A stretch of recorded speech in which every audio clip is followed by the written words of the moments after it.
நைமிசாரண்ய வாசிகளாகிய முனிவர்கள், சூதரே, பூஜ்யரே, தாரகாசுர வதை நடந்த பிறகு நிகழ்ந்த சம்பவங்களையும் எங்களுக்கு விவரித்துச் சொல்ல வேண்டும் என்று கேட்டார்கள்.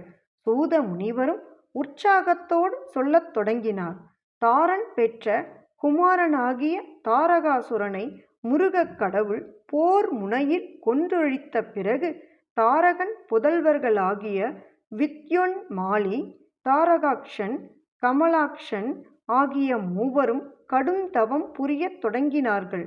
ஒற்றை காலில் நின்று 100 வருஷங்களும், பூமியிலிருந்து 100 வருஷங்களும், காற்றையே உணவாக உட்கொண்டு பற்பல வருஷங்களும், அதிக தாபமுண்டாக பல வருடங்களும், தலைகீழாக நின்று 1000 வருடங்களும், கைகளை மேலுயர்த்தி 100 வருடங்களும், துயரமயமான தவத்தை அநேக வருஷங்களுமாக, இப்படி பலவகையான தவங்களை பிரம்மதேவனை குறித்து செய்தார்கள். தவம் செய்வோர் தாரனின் புதல்வர்களானாலும், அவர்கள் அசுர வழி வந்த கொடியவர்களானாலும், அவர்கள் செய்கிற தவம் பெரும் மகிமை வாய்ந்ததால் அத்தவாக்கினியின் ஜுவாலையால் உலகம் அழியக்கூடுமாதலால் அவர்களுக்கு பிரம்மதேவன் காட்சியளித்து, நீங்கள் இம்மாதவம் புரிவது எதற்கோ, உங்களுக்கு வேண்டிய வரம் என்னவோ என்று கேட்டார்.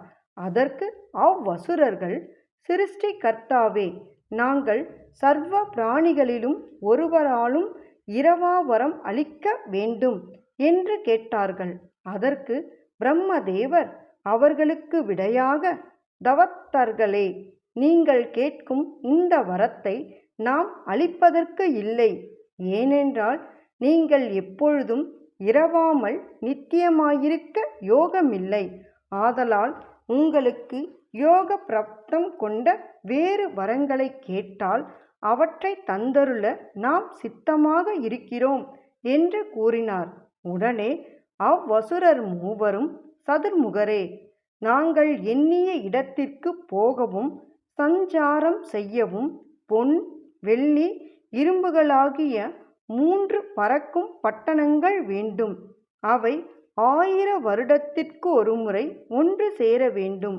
3 பட்டணங்களும் ஒன்று கூடியிருக்கும் அந்த சமயத்தில் ஒரே பாணத்தால் அவற்றின் முப்புறங்களையும் அழிக்க வல்லவன் எவனாவது இருந்தால் அவனால் மட்டுமே நாங்கள் மாண்டு மடிவோம் என்று வரம் தர வேண்டும் என்று கேட்டார்கள். அதற்கு பிரம்மதேவன், நீங்கள் கோரிய வரத்தை தந்தருளினோம் என்று கூறிவிட்டு, திரிபுர கோட்டைகளை நிர்மாணித்து கொடுக்க மயன் என்னும் தட்சனை கண்டு பொன், வெள்ளி, இரும்புகளாகிய 3 பட்டினங்களை நிர்மித்து தாரகாசுர புதல்வர்களுக்கு தந்தருளும்படி கட்டளையிட்டு மறைந்தார். அப்படியே அந்த மயனும் முப்புற பட்டினங்களை நிர்மாணித்து பொன் பட்டினத்தை தாரகாக்ஷனுக்கும், வெள்ளி பட்டணத்தை கமலாக்ஷனுக்கும், இரும்பு நகரத்தை வித்யுன்மாலிக்கும் கொடுத்தான்.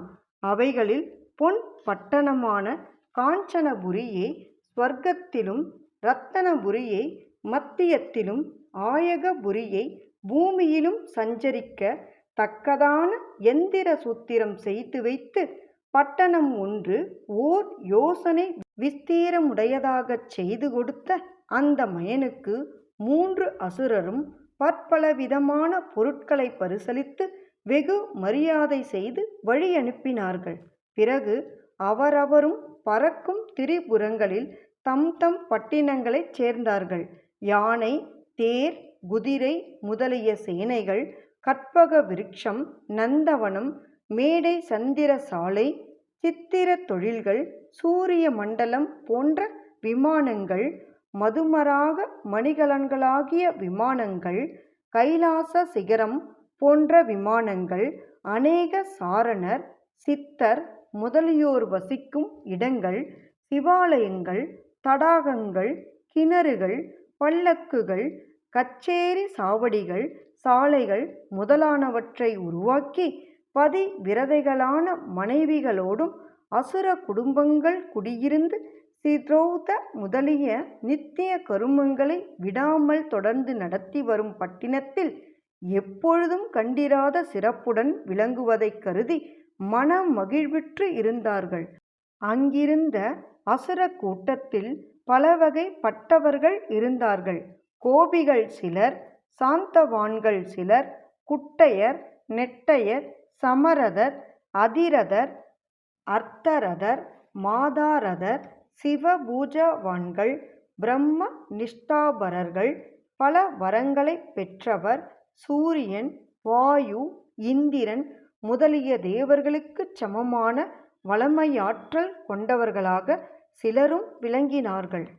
அந்த திரிபுரர்கள் அசுரர்களே ஆனாலும் வேத சாஸ்திரங்களும் அவர்களது 3 புறங்களிலும் பூரணமாக விளங்கின. அப்பட்டினங்களின் பிரகாசத்தின் முன் தேவர்கள் கூட எதிர்தோன்றி நிற்க மாட்டாதவர்களாக இருந்தார்கள். இதனால் தேவர்களும் முனிவர்களும் வெட்கி மனம் கூசினார்கள். திரிபுரமான அப்பட்டணங்கள் அவ்வசுரர்கள் கேட்ட வரத்தின்படி அவர்கள் எண்ணிய போதெல்லாம் இடம் விட்டு பெயர்ந்து போய் இடம் சேரும் சக்தி பெற்றவைகளாதலால் அப்படி அவை இடப்பெயர்ச்சி கொள்ளும்போது பல கோடி ஜீவராசிகளும் மாண்டு மடிந்தன.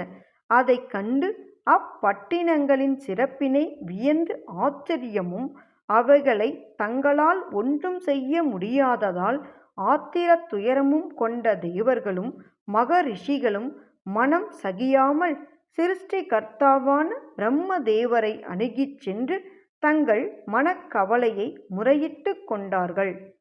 திருச்சிற்றம்பலம்.